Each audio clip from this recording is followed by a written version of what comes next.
Jusqu'à 9h, Good Morning Business. Il est 7h19 et c'est une véritable étude en profondeur sur les aspirations des cadres qu'a mené le cabinet Robert Walters et nous recevons sa directrice générale pour la France, Coralie Rachet. Bonjour. Bonjour, merci. C'est une pépite cette étude effectivement parce que au-delà de la rémunération, 44% des cadres attendent une augmentation significative pour 2022. Ce qui est très intéressant, c'est de voir quelles sont les nouvelles aspirations, les nouvelles difficultés des cadres à l'issue de ces vagues pandémiques successives. Racontez-nous un peu, c'est quoi le cadre, un cadre en 2022 ? Un cadre en 2022. Alors, il faut peut-être remettre en perspective, on est aujourd'hui sur un marché de l'emploi pour les cadres qui est quasi le plein emploi. Ouais. On a eu plus 30% de volume d'offres d'emploi cette année. Donc, on retrouve au niveau de 2019. Donc, les cadres se sentent en pleine puissance, en force. On parle de la guerre des talents. Donc, ils osent potentiellement exprimer un peu plus leurs aspirations. C'est ça. Aspirations, on parle de l'équilibre vie perso, vie professionnelle. Donc, on parle de flexibilité. On évoquait aussi le sujet de la RSE, donc un sentiment de fierté, d'appartenance en entreprise. Et ils réclament, ils disent qu'ils ont besoin, je crois que le pourcentage est incroyable, je crois que c'est plus de 60%, 64% des cadres qui déclarent que la politique RSE est un élément déterminant dans le choix de leur entreprise. Exactement. Alors, à relativiser, dans la mesure où, dans ce type d'enquête, qu'on leur demande quels sont les sujets de préoccupation ou d'intérêt, entre ces déclarations et le fait de passer le pas avec des rémunérations plus faibles. C'est comme quand on dit qu'on regarde Arte, et entre le dire qu'on regarde et qu'on la regarde vraiment, il y a... Donc voilà, à relativiser, mais en tout cas, il y a une vraie sensibilité, un besoin de fierté, d'engagement, et les entreprises investissent 26% de budget d'augmentation sur ces thématiques-là dans le monde des entreprises en France.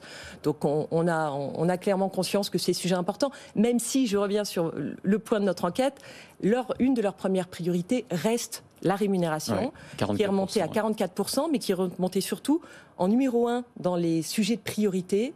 Donc on va avoir des négociations qui vont être clairement tendues. Et on va voir que s'ils n'ont pas gain de cause, ils n'hésiteront certainement pas à partir de leur entreprise. Parce que c'est ça, ils se désengagent, les cadres. C'est un mouvement qu'on voit dans les autres catégories de travailleurs. Et là, effectivement, ils n'hésitent plus à quitter leur entreprise, à quitter une marque peut-être à laquelle ils étaient fidèles avant et à laquelle ils ne seront plus dans le futur. Exactement. Un des défis, ça va être de fidéliser, d'engager les collaborateurs. On a un vrai sujet de désengagement, de démission. On a la DARES qui a produit au deuxième trimestre un chiffre de forte augmentation des démissions. On n'est pas au niveau des États-Unis, mais ça devient une tendance forte. Et dans notre étude, on parlait aussi de 2 candidats sur 3 qui souhaitaient changer de poste d'ici 2 ans maximum. C'est énorme. On espère que tous ne vont pas le faire, parce que 2 sur 3, ça déstabiliserait considérablement beaucoup d'entreprises. Ou il va falloir s'adapter autrement dans cette fluidité du marché de l'emploi. Mais en tout cas, nous, on pousse, cabinet de recrutement Robert Walters, à une forme de fluidité de l'emploi. Il faut trouver effectivement ce bon équilibre. Ce qui est intéressant, c'est que jusqu'à présent, les cadres n'avaient pas d'état d'âme. En tout cas, ils ne les exprimaient pas. Ce qui est nouveau, c'est ça ?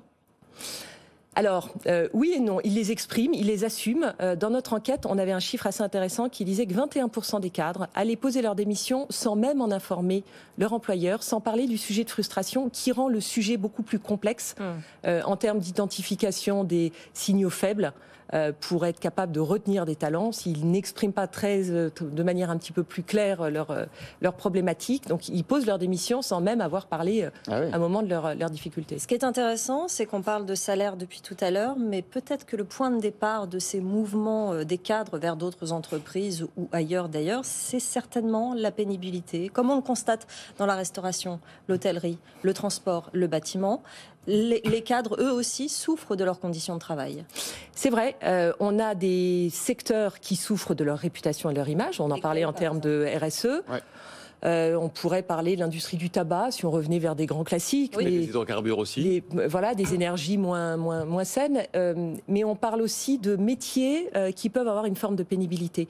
Je pense dans les métiers de la finance, par exemple, au métier de l'audit externe, l'audit interne, qui est la voie royale pour beaucoup de jeunes financiers et qui implique souvent pas mal de déplacements, 50-70%. C'est quelque chose qui est refusé. On a une guerre des talents avec très peu de candidats sur ce marché parce qu'ils refusent aujourd'hui d'avoir beaucoup moins de qualité de vie et c'est cette pénibilité. On voit aussi une sorte de refus d'obstacle sur le management. On a de plus en plus de cadres qui disent on n'a pas envie d'encadrer en fait. C'est vrai, hein ?